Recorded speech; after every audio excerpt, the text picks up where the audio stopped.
ওমানে সড়ক দুর্ঘটনায় নিহত ৮ প্রবাসীর মরদেহ দেশে এসেছে। শনিবার রাতে বাংলাদেশ বিমানের একটি ফ্লাইটে তাদের হজরত শাহ আমানত আন্তর্জাতিক বিমানবন্দরে মরদেহগুলো পৌঁছায়। এ সময় স্বজনদের কান্নায় বিমানবন্দরে শোকের ছায়া নেমে আসে।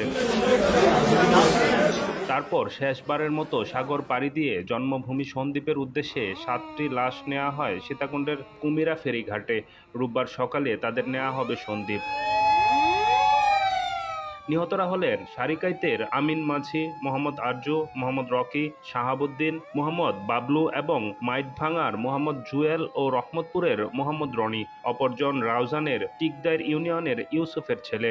গত ৮ অক্টোবর বাংলাদেশ সময় বিকেল ৪টার দিকে ওমানের দুখুম সিদ্দা এলাকায় দুর্ঘটনায় সন্দ্বীপ উপজেলার ৭ প্রবাসী সহ ৮ জন নিহত হয়। এর মধ্যে সারিকাইত ইউনিয়নের ৫, মাইটভাঙার ১ ও রহমতপুর ইউনিয়নের ১ জন রয়েছে।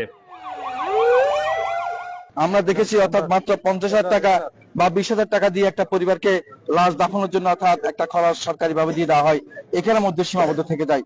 আমি বলবো সেই জায়গায় যাতে করে সীমাবদ্ধ না থাকে, একটা পরিবারকে প্রতিষ্ঠিত করার জন্য রাষ্ট্রের পক্ষ থেকে যতটুকু সক্ষম সম্ভব এবং প্রয়োজন অনুযায়ী চাহিদা অনুযায়ী সেভাবে যাতে করে রাষ্ট্র সহযোগিতা করে, আমরা রাষ্ট্রের কাছে এটাই চাই। অর্থাৎ সর্বোপরি যেভাবে অর্থাৎ পরিবার পরিজন ক্ষতিগ্রস্ত হয়েছে তার চেয়ে বেশি ক্ষতিগ্রস্ত হয়েছে এই দেশ, ক্ষতিগ্রস্ত হয়েছে তার এই দেশে তারা আর এই ৭ জন লোক থেকে আর কোনো রেভিনিউ তারা পাবে না।